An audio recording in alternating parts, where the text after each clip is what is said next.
Concluimos la introducción de la información primaria, la base de un buen análisis de viabilidad económico y financiero, o sea, la base está en la obtención de esta información, incluyendo el último capítulo, la última gran partida de las tres partidas que constituyen la información primaria. Volvemos al símil del análisis clínico y los datos de la explotación servirían como la sangre que nos extraen para dicho análisis. El plan de inversión serviría como la orina que aportamos para dicho análisis y por otra parte nos queda para finalizar el plan de financiación, que sería una toma de saliva que es necesaria también para realizar dicho análisis. ¿Por qué el plan de inversión en última instancia? Porque lógicamente en función del plan de inversión, si el plan de inversión son 100.000 euros, lógicamente necesitaremos 100.000 euros de financiación. Si el plan de inversión son 170.000 euros, necesitaremos de financiación 170.000 euros. Por lo tanto, concluimos lo que sería la introducción de la información primaria con la introducción del plan de financiación, donde nos preocuparemos más, como siempre, nos preocuparemos de saber cuáles son las fuentes de financiación que vamos a emplear, más que los cálculos posteriores que derivan de las mismas, porque los mismos, gracias a los sistemas automáticos establecidos al efecto, pueden calcularse por una hoja de cálculo o bien como Anavía o bien a través de algún programa predefinido.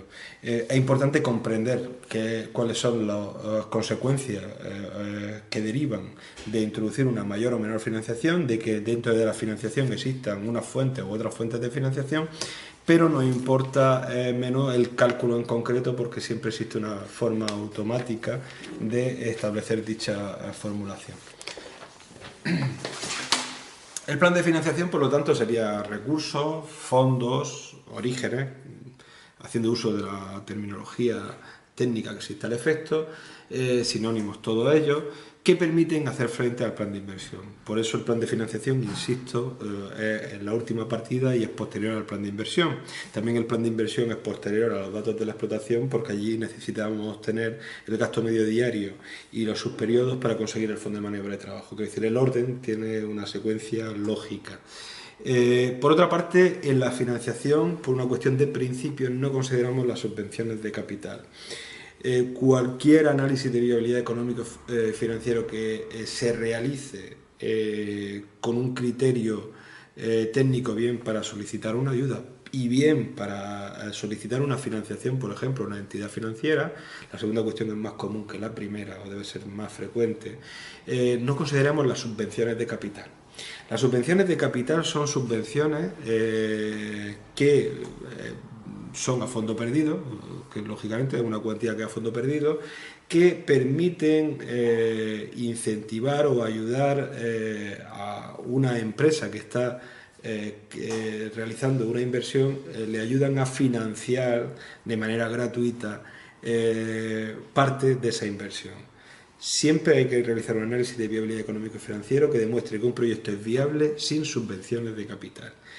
¿Cuáles son los componentes? Los componentes pueden ser o bien recursos propios o fuentes ajenas. En primer lugar, los recursos propios, recordamos que en el paso 3, cuando hablábamos de el quién y cuando determinábamos cuáles eran las 4 preguntas que le sirven a una persona para determinar cuál sería la elección de la figura jurídica, en la cuarta pregunta que determinábamos era qué capital íbamos a aportar. Y ese capital que aportamos no es un requisito jurídico, no quiere decir que porque sea una sociedad anónima sea obligatorio un mínimo de 60.000 y pico euros, o cuando una sociedad limitada sean 3.000, o sea, lo que eran antiguamente 500.000 pesetas. No, lo que estamos hablando es que la aportación de capital tiene que estar hecha en función de que la autonomía financiera de la empresa sea suficiente para demostrar ante cualquier entidad su solvencia. Por lo tanto, es una decisión, en ningún caso un requisito legal. Una vez recordado lo que habíamos planteado en el paso 3, insistimos que este último paso, el paso 6, bebe de los pasos anteriores, nos encontramos que dentro de los recursos propios habrá que determinar cuánto existe de aportación propia, bien como capital social en el caso de personas jurídicas o fondo social si se trata de una cooperativa, o en el caso de un empresario individual o empresario individual autónomo o autónoma, hablamos de la aportación. ¿Qué ocurre? Si bien no tienen un coste explícito, o sea, no pagamos un interés por el importe que estamos aportando, porque es un recurso propio, no un recurso que le demos a una entidad externa. En ese sentido, si bien no existe un coste explícito, siempre existe un coste implícito. Es lo que conocemos como coste de oportunidad. Quiere decir, si esa cuantía no la tuviéramos invertida en la empresa, si la tuviéramos en una inversión alternativa, ¿cuál sería el mínimo que podríamos tener por la misma? Ese mínimo exento de riesgo.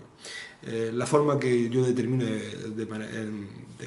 la fórmula práctica sería identificar cuál es el valor de una imposición a plazo fijo, es decir, cuando nos encontramos con una cuantía que lo tenemos a plazo fijo dentro de una entidad financiera, dentro de un banco, ¿cuánto nos pagan por ese depósito a plazo fijo? Para día de hoy el coste de oportunidad, por ejemplo, en el caso de España estaría bajísimo porque los tipos de interés son muy bajos y a lo sumo podríamos poner un 1%.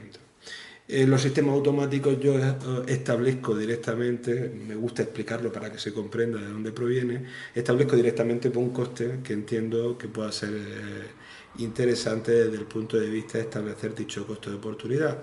En este caso, pues si establecemos un 1%, incluso estamos siendo excesivamente prudentes porque muchas veces los depósitos a plazo se están pagando por un menor valor. Por lo tanto, en ese sentido, un 1% es lo que estableceríamos, un 1%, un 2%, un 3%, pero el coste de oportunidad. No se trata de los intereses, no son intereses. Es lo que dejamos de ganar por tener invertido dicha cuantía financiera en nuestro negocio. Por lo tanto, de recursos propios tendríamos que conocer la cuantía y el coste de oportunidad. Insisto que el coste de oportunidad lo establecemos de manera automática. Y si no está establecido de manera automática, vemos en ese momento cuál es la imposición a plazo fijo, a cuánto nos pagan por un depósito a plazo y establecemos ese porcentaje. Por otra parte, nos encontramos los recursos ajenos. Los recursos ajenos pues, pueden ser préstamos de cualquier naturaleza. Préstamo o leasing también. El leasing es un contrato de arrendamiento financiero que se diferencia con un contrato de alquiler normal que tiene una opción de compra al final. Pero el leasing normalmente tiene cuando hablamos de leasing, no hablamos de renting, leasing. El renting sería un coste fijo, el leasing sería una fuente de financiación, una diferencia interesante a la hora de plantearlo. Y en este caso, bien sea un préstamo o un leasing, tendremos que determinar la cuantía, o sea, cuánto es la cuantía de cada uno de los préstamos, bien sea personal o hipotecario, el plazo medido en número de años, el coste, que sería el tipo de interés nominal, el TIN. O sea, el TIN es por cada 100 euros de un préstamo lo que pagamos de intereses, no confundir con la TAE. La TAE es la tasa o el TAE, la tasa anual equivalente o tipo anual efectivo, que nos indica por cada 100 euros de un préstamo lo que pagamos de intereses y comisiones. La TAE es muy interesante desde el punto de vista de saber si un préstamo me interesa más que otro, pero desde el punto de vista de análisis de viabilidad, todos esos costes los habíamos introducido en los gastos de formalización de deuda. Por lo tanto, aquí no hay que introducir la TAE. En el análisis de viabilidad económica se introduce el tipo de interés nominal. Porque si introdujéramos la TAE, estaríamos incurriendo en una doble contabilización. Tendríamos un coste establecido como TAE, en este caso vemos que no, que es TIN, y ese coste también lo habíamos introducido como un gasto de formalización de deuda cuando determinamos la inversión, ¿no? En ese sentido, esa diferencia entre tipo de interés nominal y TAE es una diferencia que es muy interesante conocer, tanto a la hora de plantear la elección de un préstamo, siempre hay que elegir un préstamo, siempre y cuando su TAE sea la TAE más baja, nunca nos fijamos en el TIN porque es un dato relevante, pero la prueba del algodón es la TAE o el TAE. Por otra parte, también el tipo de interés tiene un coste efectivo. ¿Qué quiere decir un coste efectivo? Los intereses de un préstamo tienen una ventaja, y es una ventaja fiscal, que es que siempre y cuando estén asociados los préstamos a la actividad empresarial, son gastos deducibles. ¿Qué es lo que vamos a hacer? Pues lo que vamos a hacer, y lo va a hacer el sistema de manera automática, es calcular el coste efectivo como la multiplicación del TIM por, entre paréntesis, 1 menos el tipo impositivo. Quiero decir, si nosotros no encontramos un tipo de interés del 10%, ese tipo de interés del 10% va a tener como bueno que esos intereses son gastos deducibles. Vamos a ver el cálculo ahora posteriormente. Y por otra parte están unos préstamos que son de familiares, de amigos, de locos o de locas, en el cual hay alguien que nos presta el dinero y nos dice devuélvelo en tanto tiempo. Y eso tendríamos la cuantía, tendríamos un plazo determinado, pero no tendríamos en este caso coste. Esa fuente es la única fuente que es verdaderamente gratuita porque el dinero no es nuestro, ni siquiera incurrimos en un coste de oportunidad. En ese sentido,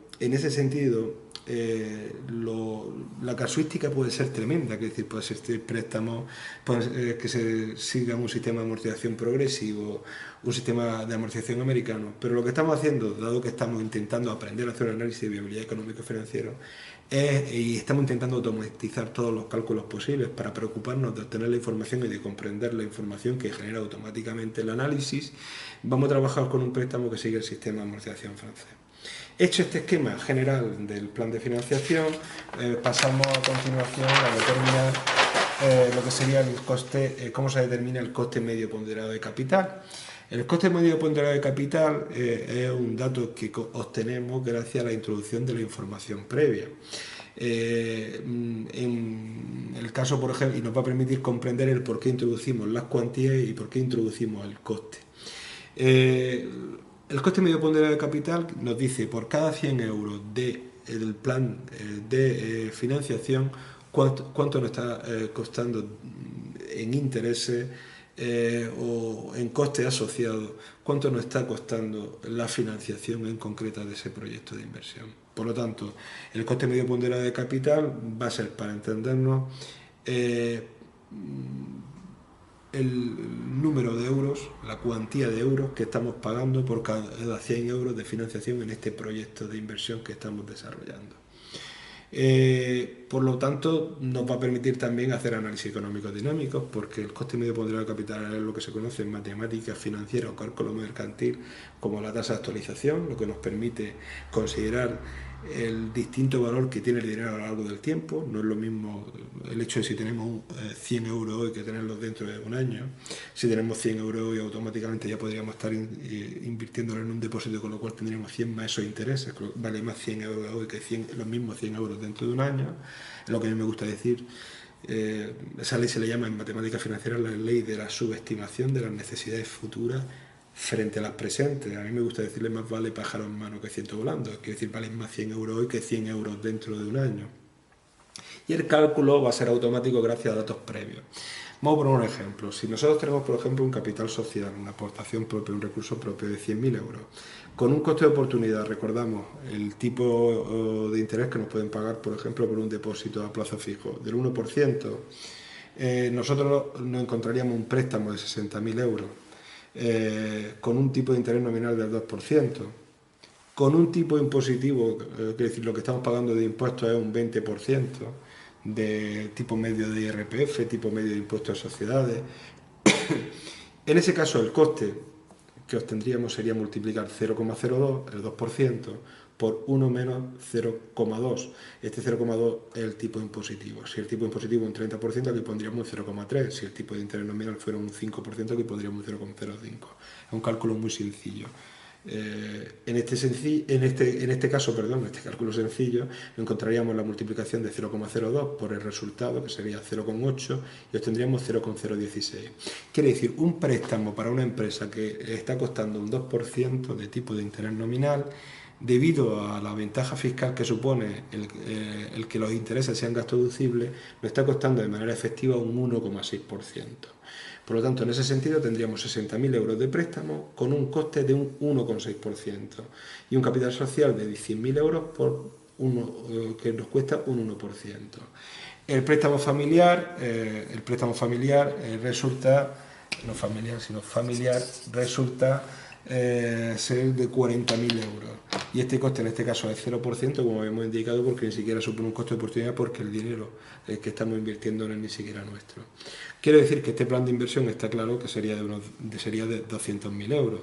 ¿Por qué? Porque la suma de todas las cuantías que lo financian ascienden a 200.000 euros. El capital social nos va a permitir, calcular los datos que tenemos, nos van a permitir calcular el coste medio ponderado de capital, que actuará como una variable que reducirá algún tipo de análisis de viabilidad. Lo mismo el préstamo y lo mismo el préstamo familiar. El préstamo generará intereses porque hay que pagar intereses y devolución de principal, lo que conocemos como la amortización del préstamo. Sin embargo, el préstamo familiar, al no pagar intereses, solo generará devolución de principal. O sea, estos son los datos posteriores que se generan, aunque después lo recordaremos. El coste medio ponderado de capital es una media ponderada 100.000 por 0,01, pasado tanto por 1, el 1%, más 60.000 por 0,016, considerando el coste económico fiscal, más 40.000 del préstamo familiar multiplicado por 0.